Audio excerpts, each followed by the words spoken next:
To take a plane to another plane, to another plane, to another plane, bumping Baka not nice while I'm trapping in the rain. All right, what up? What up?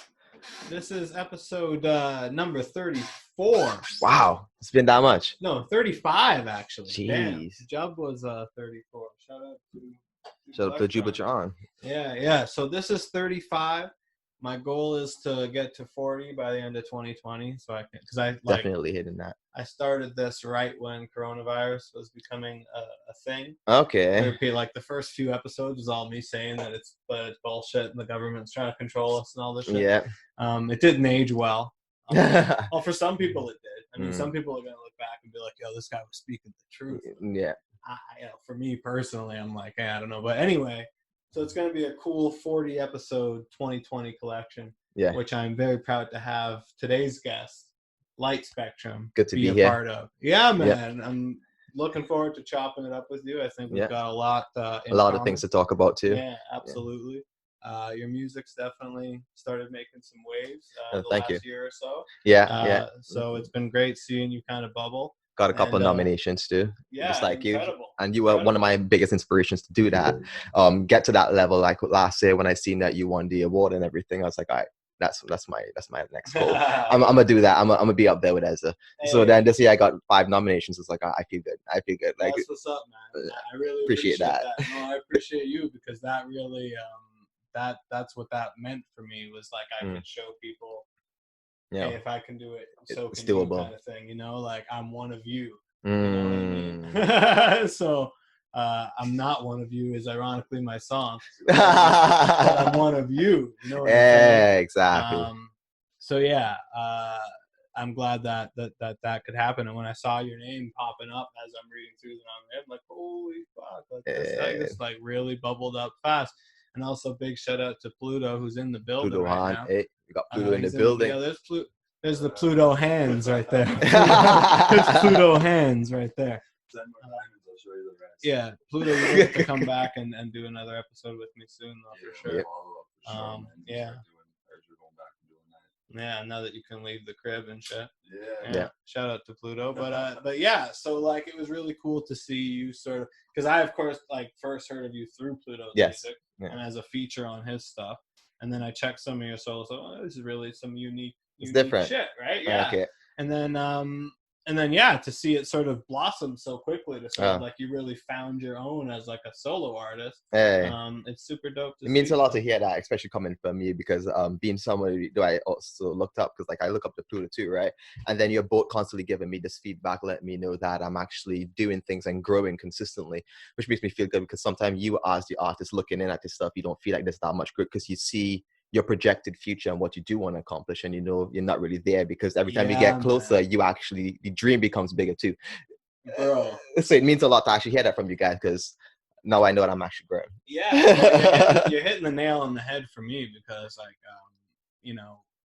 as I've talked about before on the show, it's like you got to show that person who is just starting out that little bit of love and that little bit of like keep doing what you're doing. Because whether you're really, really good or really, really bad, you're going to keep going when you hear that from people. And if you happen to be bad, you're going to get better because you're going to keep going. You get that motivation. So it's like, why shut down anybody who's just getting started, right? But as you said, what also really resonated with me is the idea of like you look at where you projected yourself to be or where you are projecting yourself and then you look at where you are and sometimes that can be really discouraging, and especially as you look out on the internet and stuff and you see these like really quick successful right? So it can be really discouraging, but it as you said, it goes a really long way to sort of hear those words of encouragement from other people who are doing it, right? Exactly, especially someone like you who's been doing it for like I think it's over 10 years now, right? And I just got into like 2 going on 3 years now, so it's like to be able to even like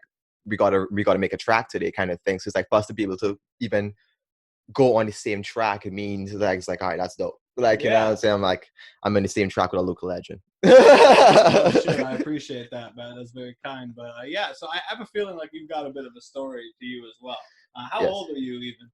Right now I'm 26. 26, okay. Yeah. So next year is going to be the big year because 27, Yeah. 2 and 7 9. So I'm looking forward to that. Everything is aligning perfectly, and I do have a book coming out at the end of this year, which we spoke about. Right. It's going to be The Law of One, a book that kind of download channeled kind of thing. You know, just tune into the right frequency, it comes to you.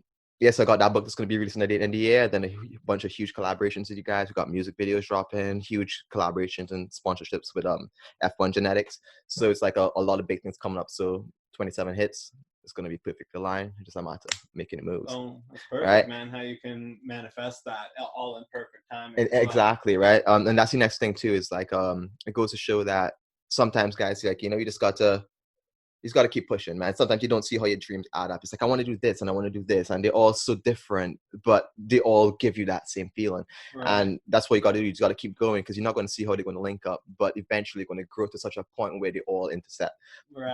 Right. So, and that's kind of what it is with me, because like a lot of people, when they feel like, oh, they got dreams, they feel like they usually have to choose. And family does that a lot to you. They pass the stigma on to you. So, oh, you got to do this, you got to do this. So my family did that a lot to me too. My dad was like, oh, now you're doing music, and then now you're doing this, and now you're doing that. And it's like, but look at it now. Now cannabis is fusing with music, and music is fusing with videos and like and writing and marketing and everything. Doing, right. So it's really dope. Just goes to show. Well, I think the magic word you said a bit earlier there was how, right? The how is always the mystery. Like you never know how the fuck. Like, how you going to actually get that? Like, exactly, right? It's like, I know what I could see myself doing. You know what I mean? And I know that I have the full potential capacity and everything to do it. To get to that spot and to be able to handle it when I'm there.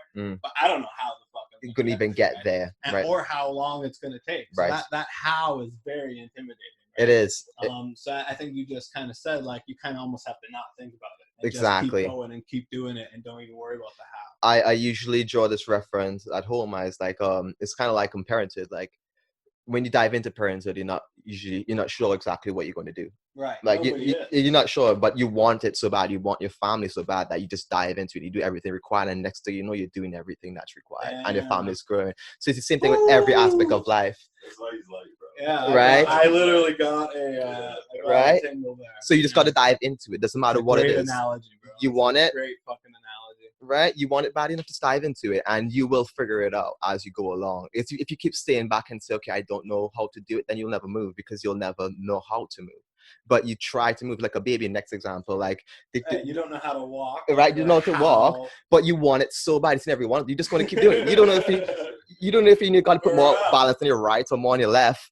You just go. What are we, 5 minutes into this? And this guy's fucking giving me the chills in this room.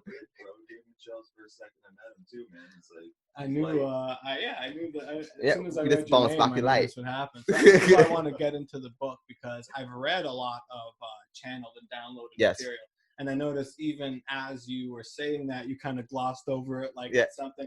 Right, but I don't blame you for feeling that way, because it is something that when people hear that, they think that you're crazy. Yes. You know, like this guy's hearing voices. Right, you're schizophrenic. You're just hearing stuff from the universe. And I don't even like telling people that I read channeled material. Yes. But I do, and it's like, and if you read it, you'll be like, okay, there's no way somebody just fucking out of nowhere blacked out and just fucking spit some nonsense, and it was that. And the timelines too, like people exactly right. People spitting this some thousands of years ago, and someone who doesn't know anything about it just gets it down low and starts saying the exact same information. It's timeless, right? It's timeless, right? The Book of Ra, or heard of the Book of Ra? That's the Book of Ra. That's the original Law of One. The law is when you told me that the book was that's the original Law of One. That's the first thing I thought of was the Ra book, and because I read some of that and I was like, that's interesting. Holy fuck!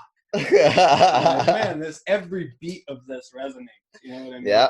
And you can even see, like, because it was recorded, I think, in maybe the 80s or earlier, like a few decades ago. So you can tell even in the questions that the people are asking the channel.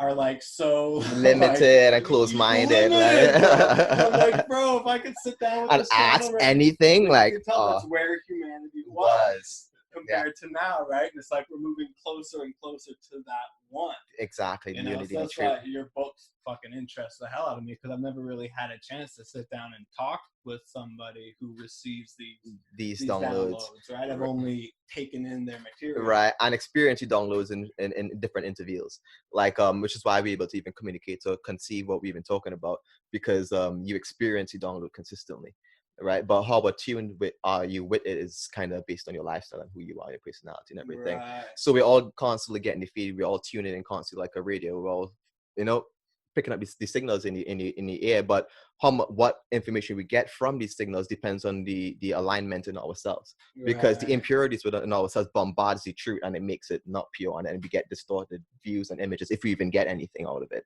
right? Which is which kind of goes back to my download. It's like what I think triggered some of my downloads was specific alignments within myself, because at that point I started eating different food, I started doing fasting, I started switching everything around, thinking different. I started doing new meditations and stuff like that. And then boom, it just hit me like one day. So I think it was the perfect alignment that allowed that to happen. Right. And then when I figured out that it was the alignment, a year later, I induced another download. I triggered it. And that one is way more crazy than anything. And I got it from cannabis. Wow. I took a toke of cannabis, and that was like way more intense than any psychedelic I ever did. Wow. Like this I'm doing a fast. No, this is one of the reasons for fast too. It's like it helps align yourself. So when the light, because light's constantly coming into our body, we're receivers, right? And everything is light and information. So light's constantly coming into us. But what we get from this light depends on the molecular structure of our body. Light travels along specific axes of space, right? All the laws of geometry, whatever we want to call them, numbers. Light travels along these different numbers as thing, and we got to align ourselves. So fasting is one of the easiest ways to do this, because it cleanses your gut, it cleanses your heart, because you're getting pure in emotion to cleanse your thoughts. So now your three brains, or your three central processing centers, as I like to call them, because they're not three brains, because each one of them is capable of doing what every other one of them is capable of doing. So they're not brains, because it's kind of doing injustice to the rest of them, right? Bruh. So if you call your heart a brain, it's kind of like, all right, so like, is your brain not a heart too? Like, you know what I'm saying? Let me quickly interject. Incredible stuff. I just yesterday downloaded a fasting app for intermittent fasting. Okay. I want to start doing a little bit of fasting, and just like, you know, this morning was the end of my first fast. Wow. So I think I needed to do that fast to receive this light. Yeah, aligned with it. Exactly. Right? But I didn't even know that. Exactly. And you're telling me that that's what happened. I love this. I didn't even know that. Just you staying aligned with yourself. Right? He's listening to him higher self. And by doing that, you always put, right? And then by constantly doing what he did like that, he just got the feeling to just do it, and he just did it. Now you're constantly aligned with whatever future events are about to come up, because you're staying aligned with your higher self. Your higher self is the future you. It's the universe, right? Yeah. It already knows all the outcomes. So as long as you stay aligned with that, then you're aligned to step through the different portals. Because if we're like constantly looking in one direction, then we can't see the other things that's coming for us. But when you do stuff like that, you open a new portal by downloading this app. Now the information is allowed to channel to you. Right, you're able to receive that download, right? So it goes along the same thing we were just talking about with the alignments, all right? And so as above, so below. So we could do it in ourselves, and we could do it in our thoughts, we could do it in our actions. So I'm actually going to, so the reason why I induced the second high was because I bought a domain called superconductivelife.com. The purpose of this website was to make yourself super conductive to life as possible, or your dreams, or anything. Make yourself super conductive, right? For light. So that's why I induced the second trip, because I wanted to make myself super conductive for this experiment, so I can then go on and teach people how to do this, right? And so what I did was I went 16 days. I started on New Year's. I think it was 2017. I started on New Year's Day. I didn't smoke anymore. I didn't eat no food. I went 16 days with no eating. I was just consuming like teas and honeys, and it was like a blend of like 15 different teas, ancient teas. I would drink that with like raw honey and distilled water, and then that would be my only source of like nutrition. So what I was trying to do was force my body to seek other methods of attaining energy other than just food, the light. Exactly, right? So because I was looking into breatharianism and stuff like that, right? So so what I would do is I would only sleep 4 hours a day for the 16 days. So I would I'll go to sleep at 12. I'll wake up at 4 every morning. And then I would do an hour of meditation, an hour of yoga, and then an hour of working out. Dude, that takes so much discipline. Everything you're saying right now. And exactly. So that's where it comes with aligning the heart and the mind. That was the thing to align the heart and the mind. And then by me doing the fast was align the stomach. So now I get my 3 brains aligned there by doing this, right? So now by doing this now, what I did now, I did this for 16 days. The only day I took a break was on Saturday, because Saturday, they say God took a break on the last day of the creation. Right. So I took a break on Saturday. What I would do is I consume soups or fruits, right? So to give my stomach a little bit of nutrition, but only light stuff, right? Exactly. Overload you. Right. And then Sunday I would meditate on the crown, and then Monday, pineal gland, I would go down all the way to the root. So every day I would focus on a different chakra and imagine lights coming in, filling it up, overflowing my body with color and the light and purifying and stuff like that. And do Tibetan mantras. Yeah, then after doing that for like 16 days, I went by my homie. He's like, yo, you need to talk with me. I was like, all right, I'll take a talk with you. And I talked to them, and bro, that was it. This is what As It Trips Balls is supposed to be. Okay. So thank you for bringing it back. Pluto, where the fuck did you find this guy? Waiting for this to happen. Yeah, man. I'm telling you. Okay, I have so many questions, but I don't want to stop you because no, please. Is great. Oh man. Okay. He'll apologize for rambling off too. No. Like you're tripping me out because you remind me of myself, but you're younger, but you're further along in so many ways. Right, and vice versa in different ways. Like right. Yeah, totally. That's what's up. So that's the synergy right there, right? So like we have a lot to gain from each other in that way. But I like so. You at 26, first of all, where do you learn all of this stuff? Like I got a whole bookshelf up there of different self-help shit, ranging from ancient stuff to modern stuff, right? Yes. So I've read about the different methods of fasting and mantras and this, that, and I've kind of picked up little things throughout. This works for me, or this might work for me at this point in my life. But when it comes to any sort of like hard discipline, I feel like there's so many different kinds, and it's almost like an overload for me to try to like commit to any of it, but you seem to be able to like commit to like, I'm doing 16 days of all of it. I'm doing the meditation, I'm doing the yoga, I'm doing the fasting, I'm doing when I take a break, even it's going to be like it's some type of thing, right? Nutrients, right? Which is I'm glad you touched upon that, because originally I was supposed to go for a month to 40 days, but I couldn't do it, right? Because I was just like, you know what, I'm just going to cut it off. I'm just going to do the regular stuff. One of the reasons, because I ran out of material, because I wanted to make sure if I was going on this fast, I have all the most superconductive stuff as possible. So I was consuming Shilajit, which is like the highest form of resin on it. It's the most expensive resin on it. It comes from the Tibetan mountains. Tibetan monks consume it. That's like over 5,000 different ionic minerals. It's like really super. What's it called? Shilajit. I'll send it to you. Yeah, I need you to send me that written out. And it, if you buy it from a place called Pure Black, they actually put monatomic gold into it too. Okay, I've heard of monatomic. And that increases the IQ. Your body responds really well to that. Conductiveness. Exactly. Yeah. Right. So this is while consuming the Shilajit along with ormus, which is also monatomic gold and silver and other precious metals, and then the honey, because that's like an ancient super medicine basically. And then where did you learn this? Did you have a mentor? Because I feel like you eventually will be a great mentor for a lot of people. You know what I mean? Yes. Do you like, who are your kind of mentors? I have my certain people who I mentioned that are in my lexicon. Yes. But I feel like some of the stuff that you're doing is like as if you had like an in-person mentor. But that's exactly what it is. It's an in-person mentor, because I never had that in a spiritual way. Because for me, it was like pain is kind of what triggered it. Like when I was a kid, as I told Pluto, like I heard the story of King Solomon, and he my grandmother was telling me I was listening around the bed and stuff, and she's like, King Solomon, God asked him, what do you want? Anything under the sun you can have. And he only asked us for wisdom to lead people. And that just hit me like so hard, because after he asked for wisdom, he got everything under the sun. Right. It was all his, because wisdom comes power, and power is everything, right? So that hit me so hard. So from since like at the age of 5, 6, I would be praying constantly to only get wisdom to lead the people. It's almost like the cheat of, you get one wish, you wish for everything kind of thing, right? So as a kid, I kind of figured that out, right? If wisdom is like the hack. Because once you have that, you got everything. Anything you put that to or apply that to, you can attain. Exactly. So as a kid, I heard that, and that just resonated with me. So I would start like every night I would pray, and I would ask you know, for like God to use me as a vessel for light. Like, you know, I don't care about my body, whatever happens to me, just use me. I don't matter how much pain. I just want to help the earth. Because I genuinely wanted to help people, because I didn't like how people were treating each other. I was going through a little bit of abuse. I was watching the house wasn't the best place. So I genuinely wanted it. I was like, you know, let's use me to like change this. And from since then, everything's been really turbulent.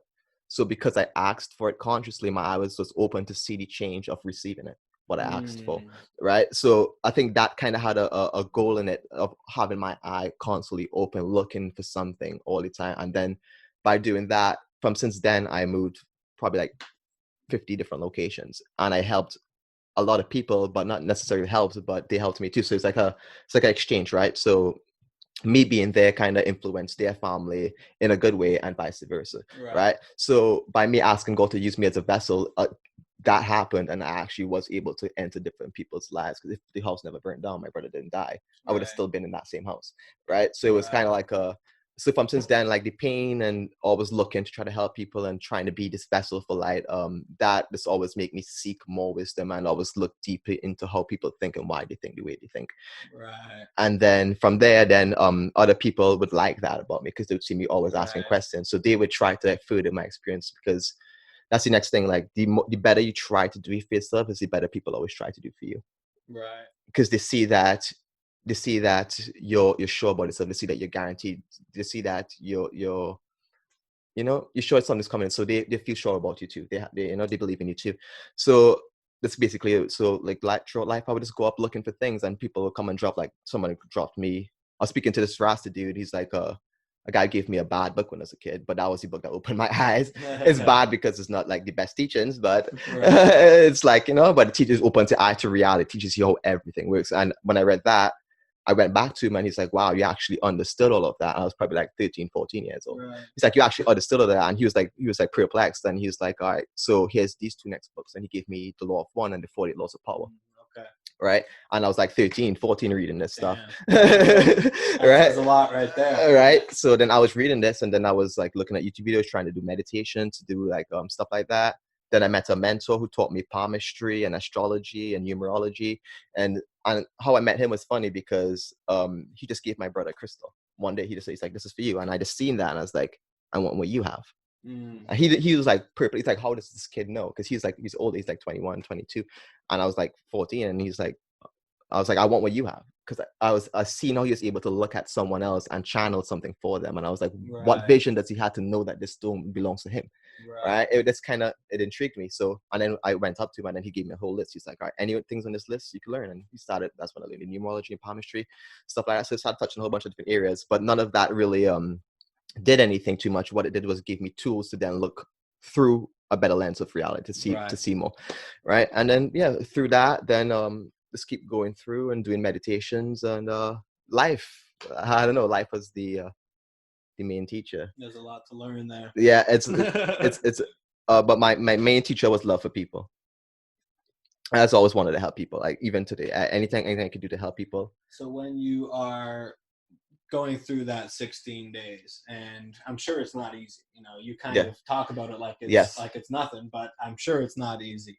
Is it that the fact that you know that you will be getting your mind, body, and heart in a state to do better for the world, that drives motivated you to be able to do that motivates you through that? Yes, that's exactly what motivated me, was to be able to show that what I know to be true, because I realized similar patterns along history where certain things worked and certain things didn't work, and certain things had an effect and certain things didn't have an effect.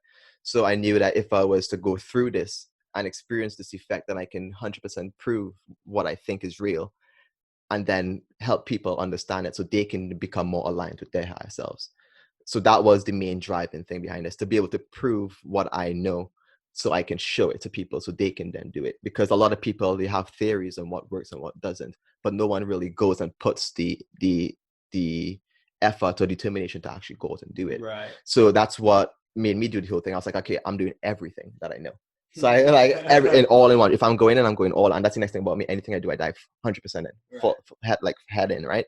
So I went in, I did everything that I knew that could make me more superconductive and more highly aligned spiritually. So yeah, that was the main driving factor, to just help people transfer that across. It was like a super cleanse. So then your buddy invites you over you do a toke. Yeah. And you weren't expecting No. what happened next. So what to kind of describe, I know psychedelic Yes. or divine experiences are very difficult to describe in words. Yeah. But do what you can for me, because I think the idea of hitting a joint and having a psychedelic experience, a lot of people would just write that off as, oh, he's fucking tripping or whatever. Yes. But it's like, you know what? If you abstain long enough, yes, and especially if you're somebody who does smoke weed yes, or get high, then you abstain long yeah, enough, that first hit is going to be some shit. Yes. Now, I can't say I've had a psychedelic experience, yes, but I've had kind of a borderline Right. where I had that same self-reflection that I get from yeah. that initial Give stage you a of deeper, yeah. psychedelics, right? Where you sort of have that therapy, Mhm. where you look at yourself and you're like, well, how the fuck have I been at? Like, what have I Yeah. been doing? Like, Yeah. all right. So I've had one of those, but I want to hear kind of what yours sounded like, Okay. felt like. So it started off, which goes into the book. So I'm glad you asked that. So I had been in two different experiences. There's actually three, but I really consider two. The first one was I was just playing video games. While playing video games, I was with my homie, and I was whooping his ass in UFC. I suck at UFC. He was teaching me how to play it, right? And the screen was like over here, but I was looking over there, and I was whooping his ass over here. But the reason why I was looking over here was because there was something over here that I was focusing on, that when I focused on it, everything was creating a toroidal field, but it was looking like two faces face to face, right? So I was like, why is every item in your room co-creating this image? Damn. Right? And so that's what I was like fucking zoned off on, but I was whooping his ass while I was doing that. So right, so I was like, what's even happening here? So that's what really caught my attention, because usually I think stuff like that, right? But like when I'm doing both of them, that's why I was like, whoa.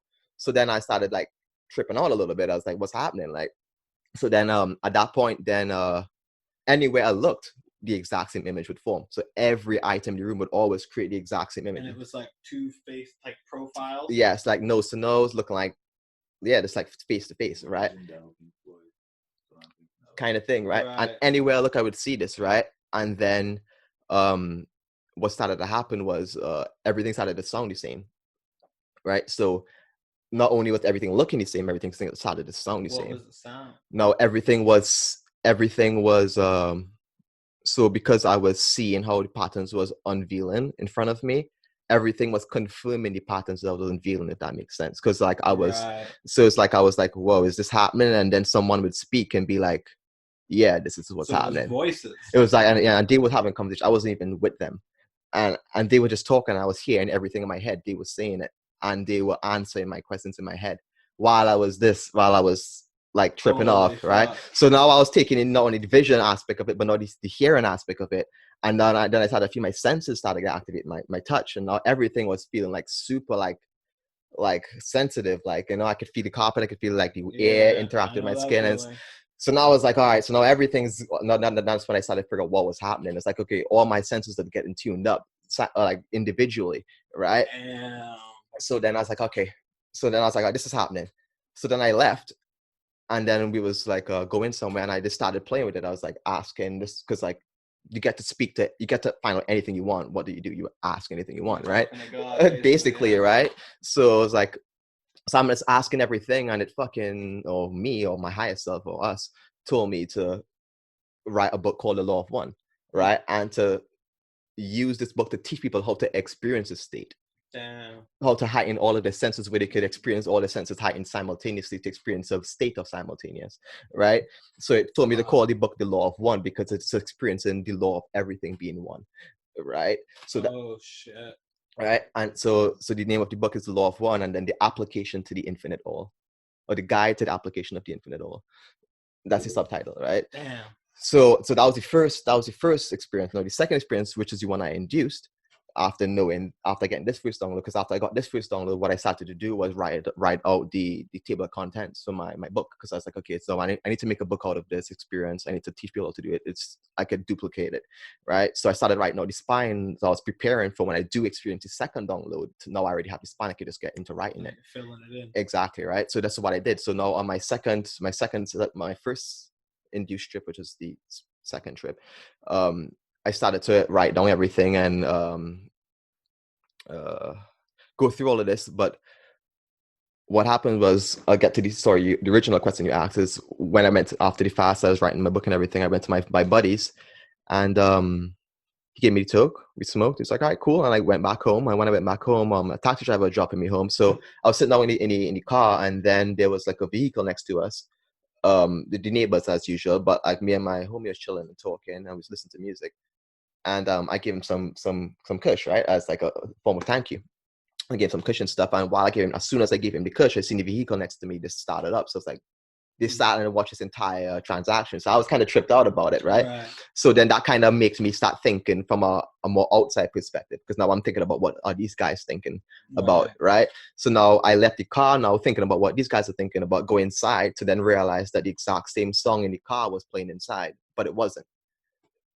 Because it's like this guy in the car was playing hip hop, and my brother was playing like alternative rock, right? So it's two completely different songs, but they were perfectly aligned in the sound, right? So what I realized was happening is the sounds occupying the exact same frequency or the same wave reality that we're occupying, right? So you could even though they're different sounds, they're still occupying the same space.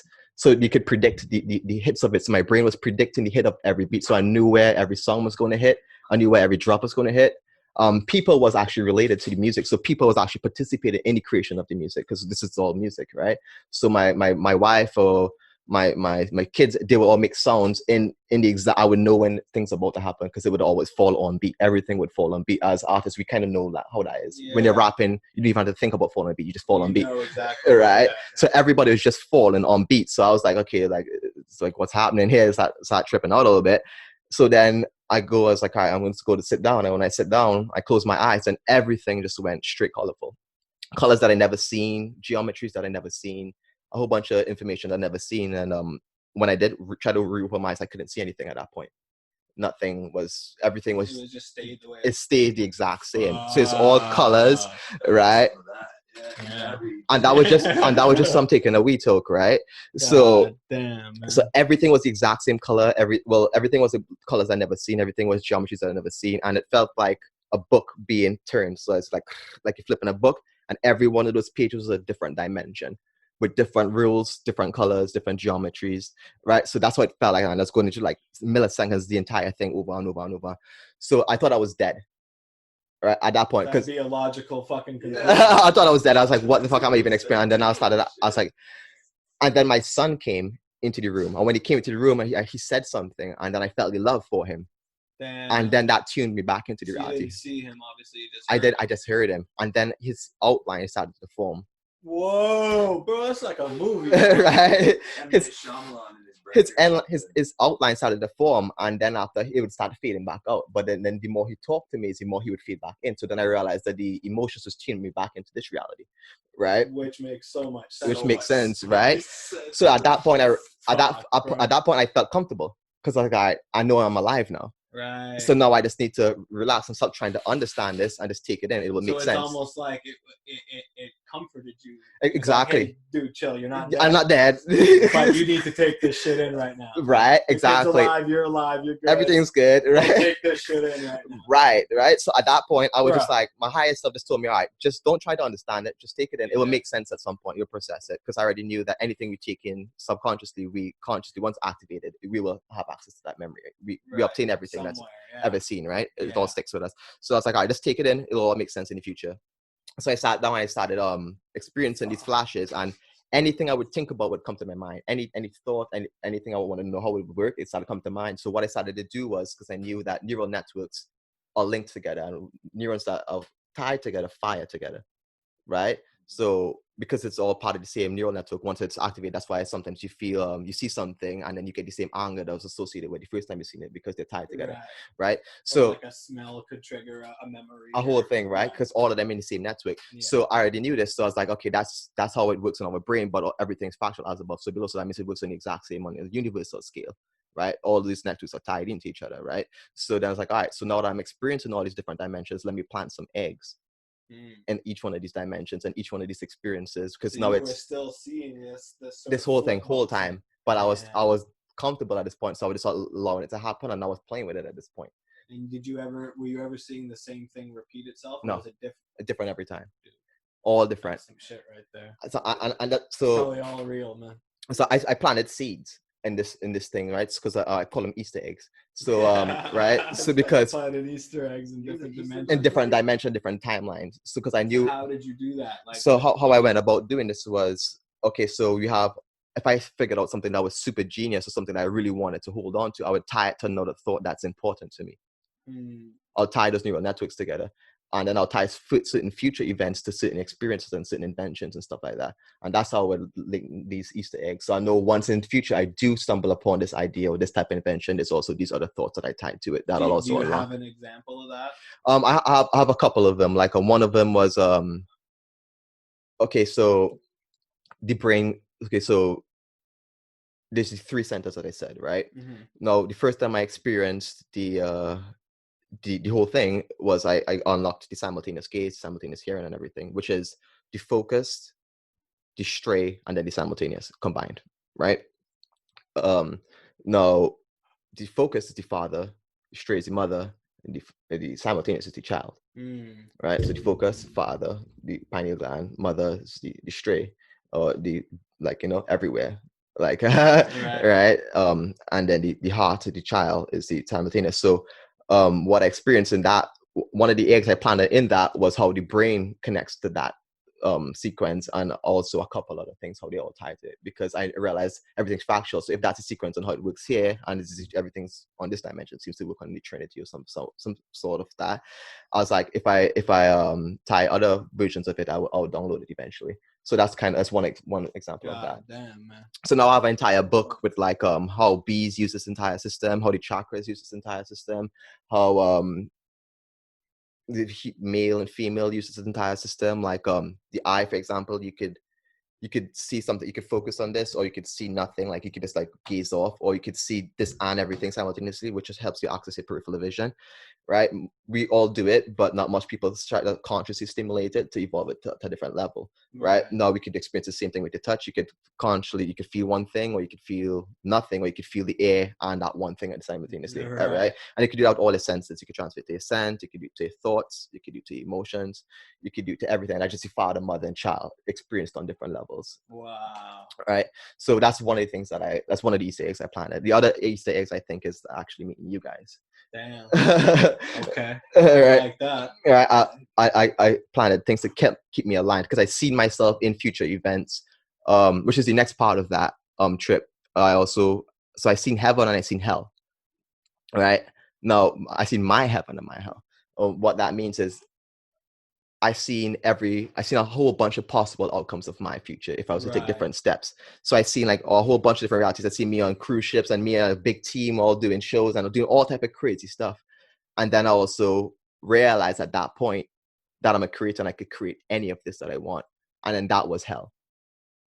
Because now I realized I was doomed to not experience anything new other than what I created. Holy fuck.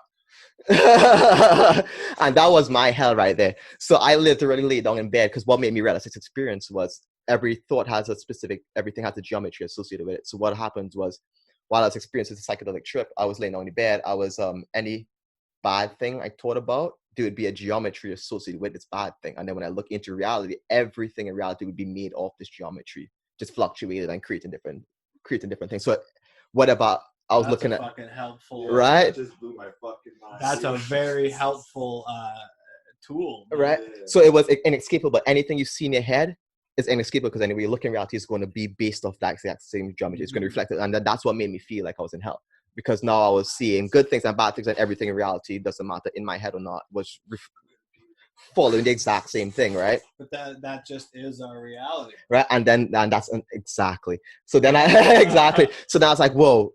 So I'm like, basically I could create anything I want. And I was like, wait, we can all do this. And that's what brought me to comfort. I was like, wait, we all doing this, right? We're co-creating this together, yes. All right? And I was like, that's it. And that's what gave me comfort, because like we're all God, simultaneously creating this reality to grow even more as one and as individual beings, right? So when I was like, all right, so now, and I'm not doomed to this experience in my reality. So sometimes people want total control. Everybody wants total control of their life, and that's not what you want. We're all doomed to that experience, yes. which is the comfort that yes. we're all in it together. Yeah. But you have the blessing of being aware of it. And I look at that, it could be a blessing and yeah. a curse, yeah. but you're using it for good. Yes. Right. Yeah. It's changed your life for the better. 1000%. So I would say that your awareness of that existential doom, so to speak, and the fact that we are truly creators and we are therefore truly accountable. Yes, for everything that we experience. Exactly. Right. And that is a very difficult pill to swallow for people.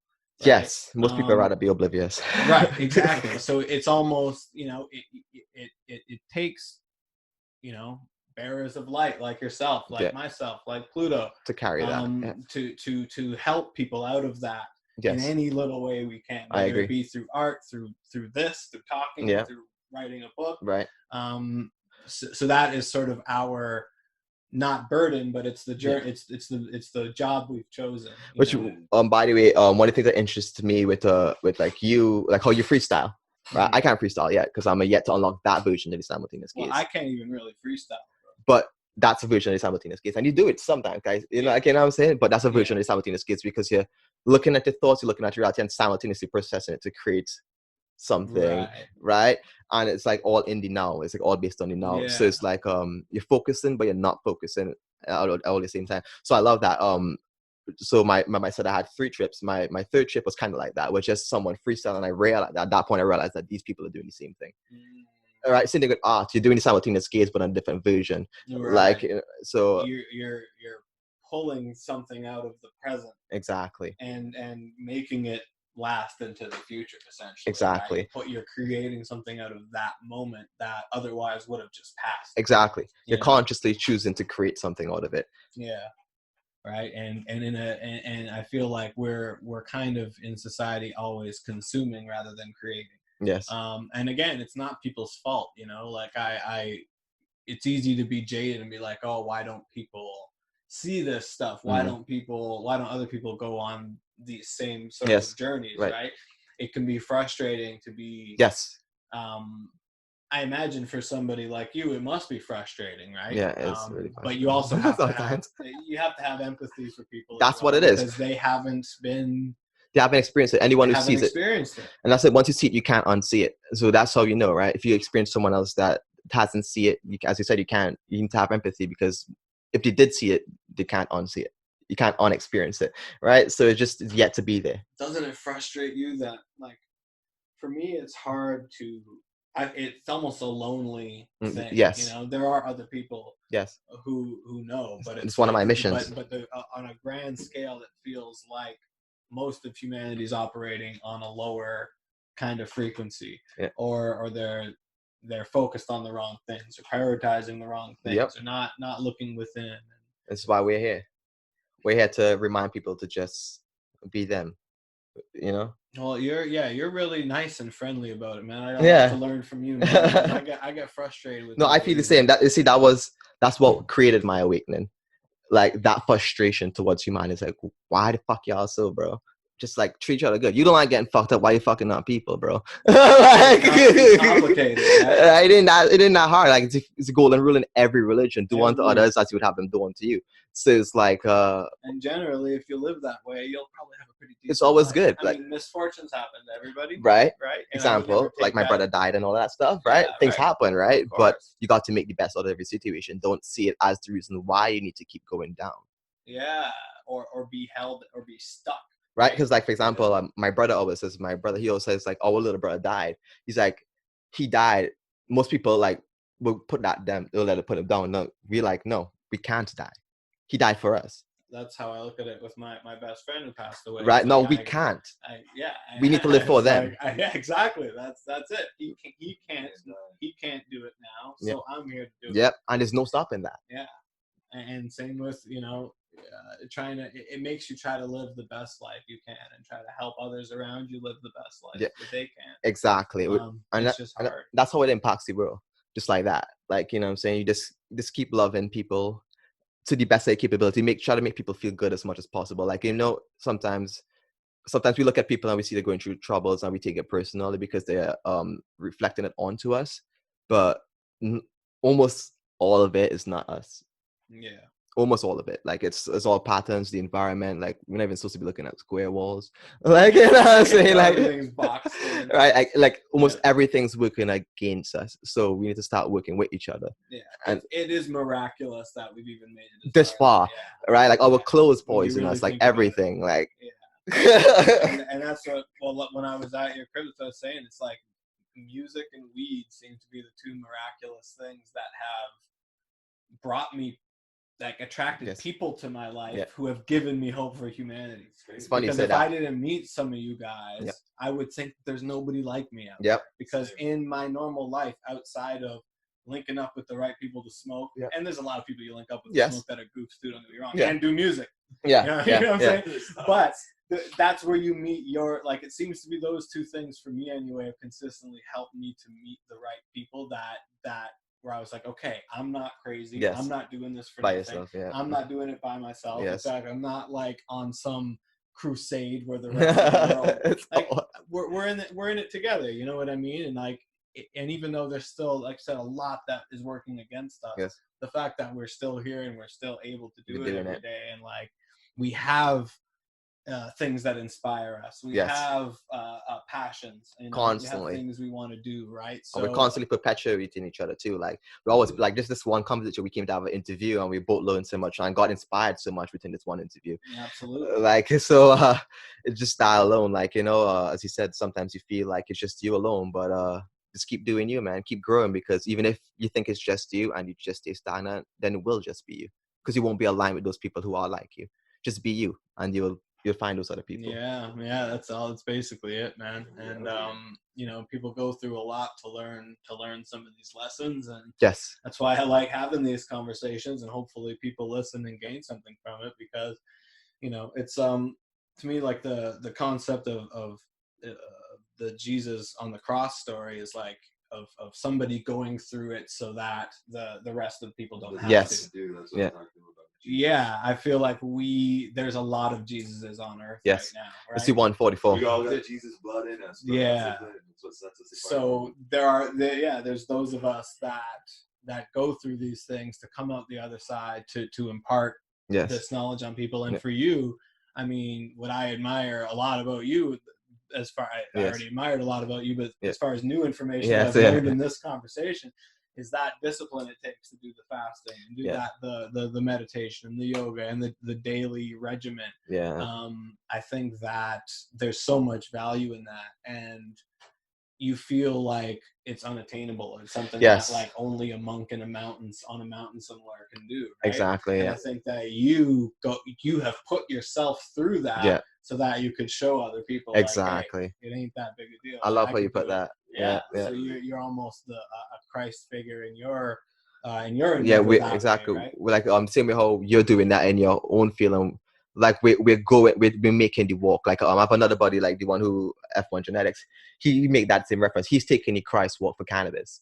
Like, and I'm saying he's taking all these shots. He's everybody calling him all, and he's spending all these hundreds of thousands of dollars and everything, right? And so then other people can then do it. When you know exactly, you know this is the truth. It doesn't matter what the fuck you throw at me. When I get to the end, I'm gonna have something for everybody. Something for everybody, right? And it ain't gonna go away after, right? So it's like, you have that, you know, for me, a big part of my sort of mission on this podcast, and I feel like, you know, knock on wood, it's been working, is like, the scene, the local scene in Niagara was always so competitive. Like, as far as nobody's even big. Like, everybody just listens to each other, and hates on each other, and competes with each other, and disses each other. And like, I came into that scene, like, just knowing that, like, this is not the fucking way. And I've like stayed so hard on that path to where, like, I've had people on this podcast that aren't friends with each other, but it's like everybody's done Ezza's podcast. So it's like, at the end of the day, nobody came in here and fucking beat up Ezza for talking to that other fucker. Nobody was serious. So let's all just chill the fuck out and try to get something done. And, you know, so like I've tried to sort of take that walk, and I feel like, you know, you're crushing it. Yeah, well, thank you. I feel like it's starting anyway. I feel like we're only at the very beginning of what we're trying to do. And I have a lot of self-doubt because of the reasons you mentioned at the beginning of the podcast, which is, dude, like you said, I've been doing this a long time. When I was 20, if you would have told me that at 30 I would still be like, you know, just lost a job, collecting unemployment, not making any money off of music, I would have been like, dude, I'm done. Like, it's just like, I'm out. I can't do 10 years more of this hope and this fucking being let down, and like so much happens on the road to monetizing your creativity. And then you look and all you see online is people that just woke up one day and thought of a song and fucking and it blew up. It's like, dude, surely if it was meant for me, that would have fucking happened by now, right? Yeah. So there's so many stories that you tell yourself where it's like, but then at the end of the day, like when I'm really being honest with myself, I know that I cannot not do this. Yeah. I can tell myself all the bullshit stories. I can discourage myself all day long, but at the end of the day, it's like, I'm going to keep doing it. Yeah. Because it's like, it's what I wake up and want to do. Yeah. And I want to know how you deal with self-doubt. With me, I don't really experience much of it, because shit, man. Can I have some of that, please? The reason being is because fucking kryptonite, man. Me, I didn't have much time to have that, so to say. Me, it's kind of like always, so it's like, for example, how I said my house burnt down, I was always on the move, so I didn't really have time to like doubt anything. You can't. Exactly. You just gotta do. It's almost it's a curse of having a comfortable upbringing in a way. I like, and just having more of a comfortable life. I never had to move around a lot. I never had to. I mean, we were never rich, but I never had to worry about where the fuck am I going to sleep tonight? Where is my next meal going to come from? Because I've been blessed with a supportive family who were able to support me. That kind of reality, exactly. Right? And it's funny that like you pay for that. You know what I mean? You pay for that karmically, because I don't have the drive that somebody like you has. Somebody like my girlfriend has, somebody like other people have, who really fucking had to figure shit out on their own completely. I've had to figure shit out on my own as far as, you know, music and trying to get my creative stuff out there. My family couldn't do much for me there, unfortunately, right? But it's like, you know, they supported me and like, build a studio in your room, whatever. But as far as me getting myself out there, I've had to figure that all out on my own. But I haven't really ever had to like save my own life, so to speak. And I think when people live that reality, they come out with a different kind of drive. Or like you said, you don't have time to doubt yourself. The fuck do I gotta doubt myself? I just gotta do move, right? Whereas I can sit here all day being like, oh, I don't know, it's like, is this song good enough? Should I put this out? Or like, this is good, you know what I mean? It's just like, fuck, man. It's like, and you know, everything I do gets pretty much love, but it's like I can't help but everything just be like, this isn't gonna do numbers, like this isn't gonna get me this isn't gonna, nobody's hollering at me. Like, that's what makes you you though, bro, is your selection. That's what makes you you. It's like a compass. It's like a compass. Everything's for a reason, I guess. I would say that's a good compass. It is a matter of now that you see it as one, it's like you could then utilize it more than it utilizes you. That's actually very good. I'm going to try to practice that. And lately, the other thing for me is, this is turning into a therapy session, but I've been trying to change my thought patterns around money, right? Because my whole life, money's been a negative thing, a negative association. Same here too. Whether it's always been, we don't have enough money for this, or people who have money are assholes, right. Or if you get money, you're going to change, people who get money change, all this. Like, it's all an illusion. There's so many different things to it. Right, money's the root of all evil. If you want it, you're greedy. Don't ask God for money, because that's fucking greedy. But he wants some. Right. Why do I want it then? You know, so it's like I've been really trying to practice like changing my thinking about money, because like no matter what, like people will like message me, like, oh, you're fucking killing it, congratulations. But like financially, I've been in the same spot, same fucking zone literally since I was 18. I've never fucking left the same fucking fucking tax bracket. So you know what? Sometimes I feel like I'm killing it because I'm blessed that I'm able to do what I want to do. Right. I can put out a podcast and at least 2 or 3 people are going to be willing to listen to it, right? Or a song or whatever. So it's like I'm blessed in that sense that I have projects to work on, and like somebody's going to check it.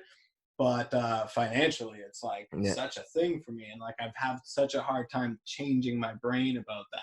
I think one of the best ways to do this would be to so it's kind of like what we said before, money is kind of like an illusion. It's like something that's put there so they can kind of keep, not they, but whoever could keep a tab on what right, so what they could keep a tab on what level of resources you have.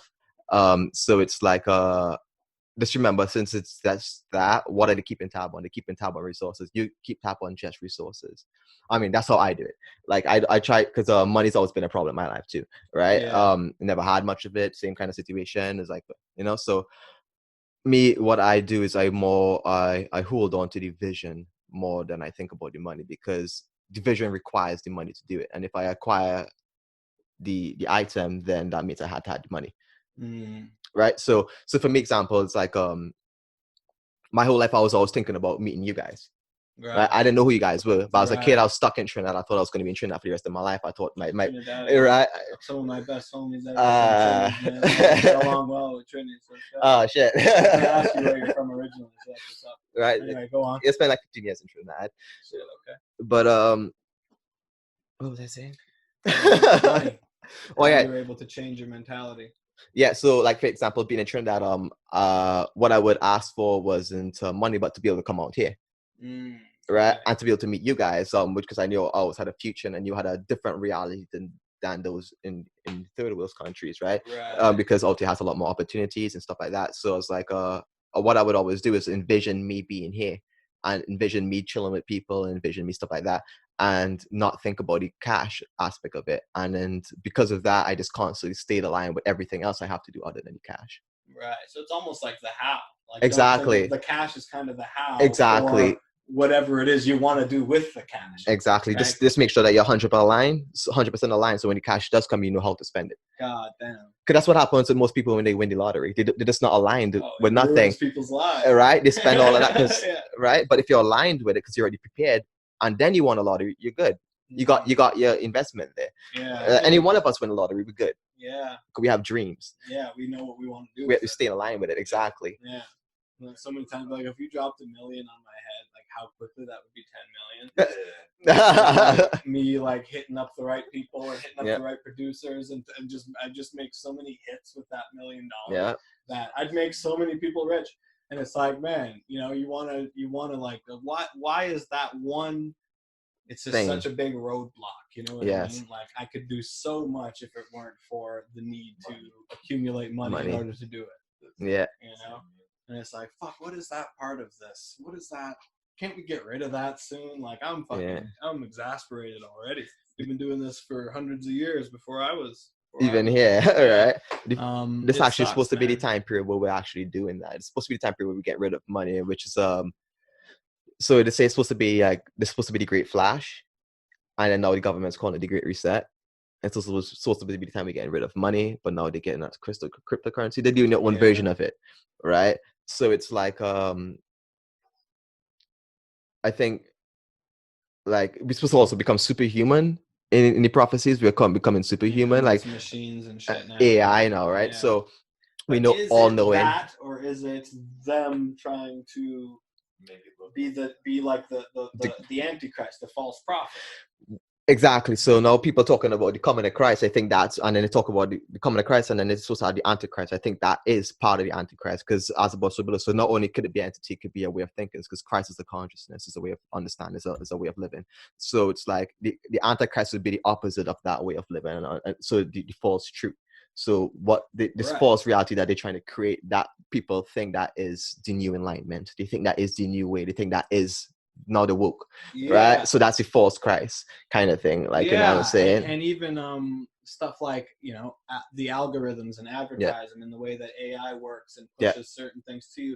That is like the law of attraction, but like digitized and monetized, exactly, and industrialized. And but they literally like that is the law. Like you think about a certain thing, you talk about a certain thing. Now all of a sudden it's showing up in my newsfeed. Well, before any of that, we were having conversations. I was like, damn, I was thinking about a blue jay, and I saw a blue jay. I haven't seen one in months. It's like now that shit happens in your cell phone. and that's your false prophet, right? Exactly. It's the exact. So everything that we're capable of doing, we're figuring out ways to do it technologically. Like, holy shit, this is brilliant. And you were already doing that. You could talk to someone across the world. You were interfacing with the universe, right? So I'm kind of torn still on whether this is salvation or whether it's the false salvation. It's the false salvation. That's your yeah. Because I almost feel like there is, like, it almost is natural in a sense. Yes, it is natural, I would say. So, like, our merging with technology that we created, like, I could almost see it being a merging of one, becoming of one. It's an extension of us, We're all tapped into this limitless vessel of knowledge that we created, that we fed into. I think one of the best purposes of this reality would be to help people conceive that other reality, the spiritual aspect of it. Because if people could understand how text could be sent across the air and shit like that, like, they could probably understand how people could download information. Right. Because if you try to explain this to somebody 2,000 years ago, they'd be like, there's no fucking possible way. Right. So you're taking it from the realm of witchcraft and wizardry. I'm making sense scientific. Technology. It's within our current science reality. Exactly. So I think that so in other words, that I think you're kind of right. It is kind of like the awakening partly kind of thing, right? Because it's bringing people that awareness of how things work on every other level, whether they want to know it or not. It's now in their face. Like, TVs work. Yeah, shit can travel along the air. I'm sorry. Like, it's not magic. It's not fairy tales. Right. So now I know you got even like the military doing astral projection and stuff like that, and they're trained and paid to do it. So it's like we're starting to cross these different boundaries, and I think technology is actually helping us do it. Like, for example, with people being all-knowing, like people can't conceive being all-knowing, but you put a chip in their head, they can conceive it. It's like, I think about all the people who are too far gone down the unfortunate, whether it's from past trauma or generations of past generational trauma, cases, whatever it may be. A lot of people are just stuck physically, spiritually, mentally, emotionally. I feel like I've been so, blessed with, people like you, wealth of spiritual knowledge at my fingertips. I've attracted the right knowledge and wisdom to myself that's helped me to grow as a person. And still I struggle with my ego. I struggle with making the wrong decision. I struggle with my emotions. Everything you've been taught. So for people who've never even, they're lost, right? It's forgive them for they know that's crazy. What they do, right? So I think all the time, it's like, how are these people ever going to be saved? If I'm not saved, if I'm not enlightened, that's super powerful. How are these people ever? And it almost seems like technology might be the easiest way to do it. The answer, right? If it needs to happen fast in order utilize to save humanity, can we turn this, these tools up? Because, as they say, no tool is inherently good or bad. It's how it's used. Precisely. This is being used for a lot of bad. Yeah, but it's also we as a species decide we gotta wake the fuck up. It's like what we're doing right now. Right. Right. We're trying to not go wavelengths. Exactly. Right? So I don't know, but this has been a fantastic conversation, and I'm going to be having more with you on the air. My last question for you just is a practical question. Yeah. When you say the book is coming out, how is it coming out? How are people going to be able to find it? Where is it going to be? Okay, so before you say that, before I answer this, I just want to mention one thing. Cool. This download thing that I mentioned, I experienced it multiple other times, right? The fast and stuff like that has helped increase the amount of stuff that I was able to conceive at one point, like how much things I was able to take in, right?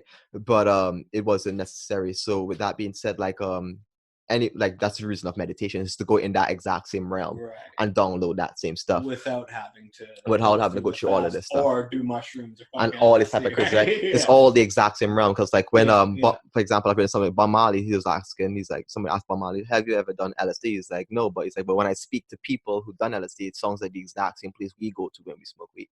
It's the exact same place, right?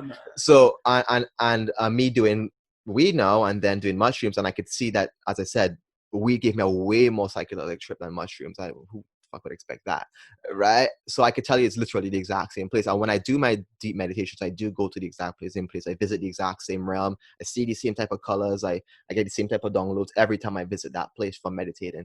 So that's what I just wanted to touch upon about that before. So no one has to do any type of drugs or anything at all. That's very important. Right? You don't have to do any type of drugs or anything, because there's many people that experience the exact same thing from just being aligned, like staying healthy and spiritually attuned and emotionally attuned. They get the same type of revelations and downloads and stuff.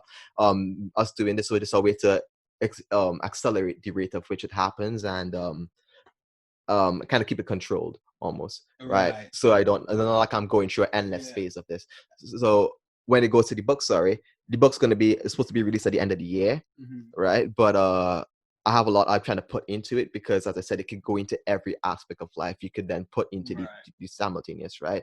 So what I'm trying to do is I'm trying to put it down in as much teaching. So for example, I have teaching you how to utilize the site, and it goes down to every sense, and then it breaks it down to the chakras, it breaks it down to foods and stuff like that. So I'm trying to make it as wide spectrum, but because of how it literally taps into everything, I won't be able to put it all into one book. So I have to just get over that.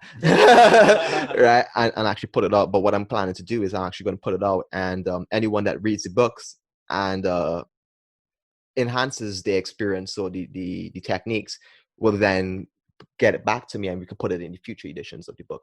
So now it's everybody's different techniques, because I'm not trying to have my techniques. It's like trying to have as much different techniques to get into this way of thinking as possible. God damn. So it's going to be the future version is going to be an anthology, basically. That's beautiful, and you know, I'm glad that you brought up that first point about not needing to do X, Y, or Z in order to, because that to me is like, that is it, you know. Like I know that I don't call it a place, call it a space, call it anything, call it whatever you want to call it. I know that it's there, and I know that it's accessible, and I know that it's the truth, and I know that when you're there, all you know is love, and everything's okay, all pure, and everything's good, right? And I know that is an eternal prevailing reality that we do not have access to we seemingly do not have access to in our regular day-to-day lives. And I think that it's been very frustrating for me, because I experienced that through mushrooms every time I did. And I'm not even like, I don't do mushrooms a lot. I'm not a big but when I was in my phase of going to these states, it was very, very profound mushroom trips that led me to these places. And I try to express that to people who've never done a psychedelic or whatever, and it's so impossible. They can't wrap a head around it. And I think essentially, and it's not their fault. No, it's just beyond this reality. Because I can't even wrap my head. And you experienced it. I experienced it, right? So I think that it's amazing what you're doing is essentially trying to create a guide for reaching that place. Exactly. Right. and it's doing it in a way where you can do it daily, or do it in teachings, like lessons. You can do it with that, because like I want to experience that, but I don't want to fucking do mushrooms. I don't want to go through the whole self, like, you know, all the self-therapy stuff and all the other shit, or I don't want to be too high, you know, I got kids, whatever. But like, everybody needs to experience that state of oneness, exactly. One way or another. If you don't experience that in this life, it's sad, honestly. You've missed it, right? And I think everybody experiences it sometimes even without knowing. You know, moments of awe when you see a beautiful sunset, as a baby, the pure love for your mom, whatever it may be. But I think that cultivating that state as the default state, rather than the egoic, I gotta protect myself and gain as much as I can. Acknowledge, and that is the prevailing state of humanity. It's true, right? We all have that in us. Yes, it's embedded in us. With it. It helped us get here. Right? Every day I struggle with that part of myself, and I think that we're trying to slowly turn the dial to where the other side, so the other end of the spectrum is the prevailing side. And that's the default method. That's the work that we're trying to do. Exactly. And I say that with humility, because it's not a choice. It's just it's you got the vision. You got to go out and express it. You have to, right? Because it's honestly, it's like I tell my my girl all the time. It's like it's like it's not up to me. It's like for me to choose something else is selfish of me because I have this information, this download to prevent other people from going through unnecessary situations. Yeah, man. Right. And for me to just keep it inside is selfish. Like at that point, I was like, I don't even deserve to have the experiences at that point. Exactly. Because exactly. I'm being selfish with it. So like sometimes like you think that you know you're not doing your right stuff and whatever, you know, you just gotta just keep pushing forward. Like, you know, just don't worry about any outside talking or whatever. Like, you know, just keep doing you and yeah, don't get distracted, man. Don't get distracted. Like, you know what I'm saying? Like, yeah, and keep it pure. Like, you know, there's music is a great example of just like a pure way of expressing that, you know, as best you can. Yeah. You know, music and love is another that's good the way. Purest, yeah. Yeah, that's the thing. That's the one relatable thing that everyone could communicate based on, because it's something that we all want and we feel like we know it, but most people feel like they don't know it. Like everyone's asking what's love, but we do feel it when we experience a happy moment with another person or something like that, right off the bat, right? So it kind of like that same realm that you're talking about. It's like REM is one version of that realm that we all tune into. Love is everywhere, it's all the time. We just kind of tune into it and experience it, right? So yeah, this is just a matter of tuning into what you want. Hell yeah. Well, shit, man, this has been episode 35. God, one of my favorite episodes for sure.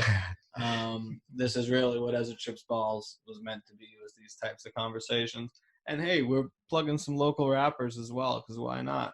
We got Light Spectrum in the building, 5-time NMA nominee. We got Pluto, a million times should have been NMA nominee over here. Pluto's a motherfucking man. I gotta listen to this guy's shit for sure. He's the torchbearer, man, for the future. This guy right here. Well, you know, if it ain't me, it's you, dog. Between us, it's him. Yeah, exactly. Carrying the torch. I think it might be him, to be honest. But no, whatever it is, we're in this. We're carrying this, exactly. We're in this together, and I'm glad we found each other, and we're gonna make something of it, man. Because again, this type of shit is just confirmation that it ain't for no reason, and it ain't for nothing. And if I wasn't meant to do this, I wouldn't be bumping into motherfuckers like you. And understanding everything we both talking about. Exactly. I don't have, like, you know what I mean? Like, how do you meet someone from halfway? Like, I'm from Trinidad. I'm on the other end of the planet. Come all the way here and understand and talk about the exact same thing. The odds are so astronomical. You can't even to get into that would be a whole podcast. But yeah, it's just very reassuring, and I appreciate you, bro. So thank you so much. Thank you for having me, man. And let's work on some music. So much love, everybody. Pluto, you're gonna be on next soon. Yeah. About to take a plane to another plane, to another plane, to another plane. Bumping back and not nice while I'm trapping in the rain.